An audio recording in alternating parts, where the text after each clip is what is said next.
Real shit.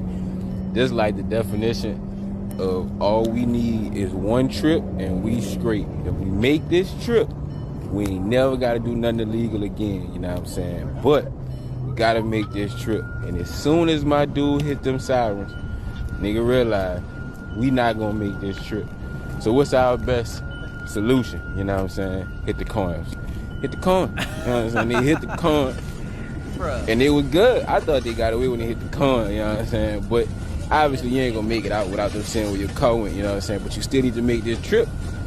Gotta make this trip. Gotta get the fuck too, cause I gotta stay alive, y'all. So we dead anywhere it go, cause I'm pretty sure whoever in the fuck they got all them bricks for right there from, yeah, they gonna find your motherfucking ass. But that's a whole lot of bricks to be losing, you know what I'm saying? But if you'd have made that one trip, you'd have been set sky-free. Did y'all see how much weight was in that car? That's why it was moving like that, right? And a tail light. That's what he's gonna pull you over for. Man, dog, I'm hot. Story time. Long time ago, my uncle, rest in peace, we was traveling from one destination to another. I'm not gonna give details in this story. I'm gonna just tell you the story. My uncle starts falling asleep. I'm like, well, let me take the wheel. You know, I'm going to go ahead and get us the rest of the way. Like, we weren't even far from our destination. My bad. I had to cut something out because I said something I wasn't supposed to say. But not even 5 minutes. Not even. Maybe 2 minutes after we changed seats. We get pulled over. And he seen us coming a mile away. I don't know how this happened. We hit the hill. This dude is like at least half a mile down the road and starts to pull off into the road to merge with us. And as soon as I get next to him, he just right there with me. He was doing like 20 miles an hour as I was coming up to him on the freeway. Like he was planning on stopping us regardless. Nothing legal about it at all. And so he gets next to us. He's driving for a second. He falls back, gets behind us, flicks us. Turns out this dude stopped us because the registration was expired on this car that we were driving. Now, granted, I'm just along for the ride. I'm chilling. I don't know what's going on. And we're in a rental car. My uncle knew the rental car had expired registration. I didn't even bother to look at it. It's a rental car. Like, these things should have been taken care of. Long story short, would have been a nice drive to get to our destination from. In 1515, what year did I just say? 15. One more time, what year? In 1515, Pope Leo the 10th, write it down, don't take my word for it. Pope Leo the 10th in the year 1515 said these words, look at how much money we've made from this tale about a figure that we created called Jesus Christ, that Pope Leo the 10th knew. The Christian faith was, I say it again, was the most influential belief system in the Western world for more than 1,000 years. In 15... Yeah, that's tough. Because like you got the Ethiopian Bible, which is older than anything we got. You got the Geneva Bible, which is older than the King James Bible and still holds the Apocrypha or the Apocryphy. The Apocrypha, you know what I'm talking about. And if you don't know what I'm talking about, look it up. While the King James version does not.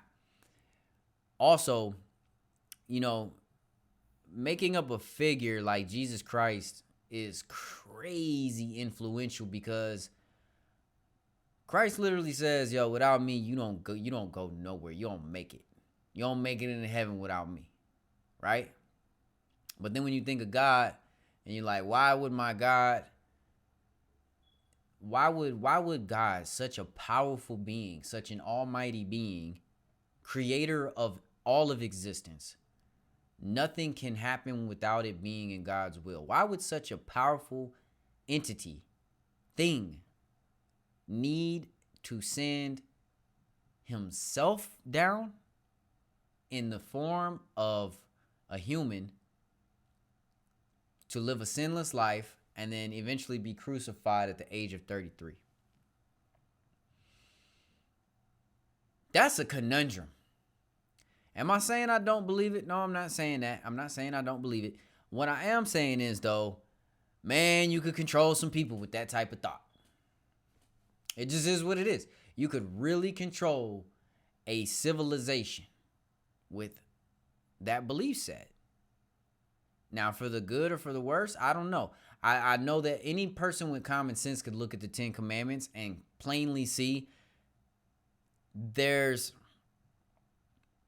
nothing that we perceive as evil to be written in those. It's all pretty much good stuff. Like, don't be a liar, don't be stealing, don't be killing people, don't be, having sex with your neighbor's wife. You know what I mean? Neighbor being like other people, right? In your civilization, in your society. It's all pretty much good stuff. Like, you don't want somebody to come steal your stuff and have sex with your wife. That sucks. Treat others as you want to be treated. Like this whole. So it works, but then there's like more to it. Like, yeah, you got to believe in Jesus Christ. Jesus' name alone blows my mind. Name was Yeshua. And then it's like, oh, it's all semantics. Well, is it though? Because names mean things. Names are literally how we understand what is your relation to God. Because if you name me, you negate me. And if you don't know what that means, look it up. But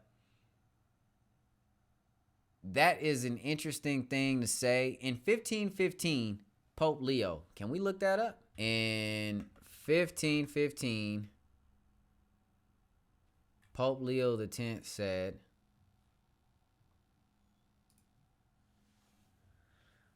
wait, get this out of my way. Non-Catholics have told me that Pope Leo X said it has served us well, this myth of Christ. Is it true? Although the quote is commonly attributed without source documentation to him, it is believed to have originated in a satirical piece titled Satirical. What the hell does that mean? The Pageant of the Popes by a Protestant controversy. Bro, these words big as hell. Hold up. Can we get something else?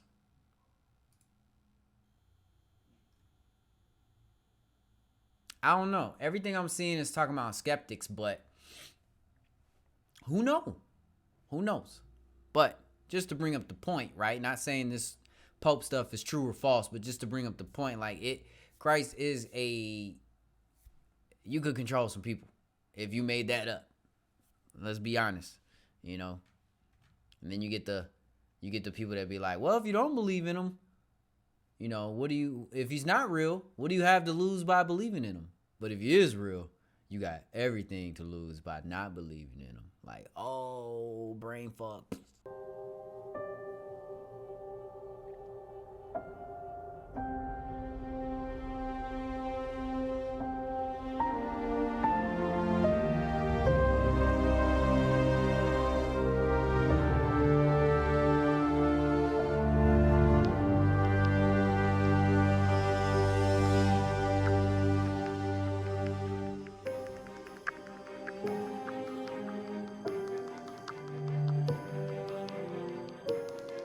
Yeah, I never believed none of that, like the earth is overcrowded stuff.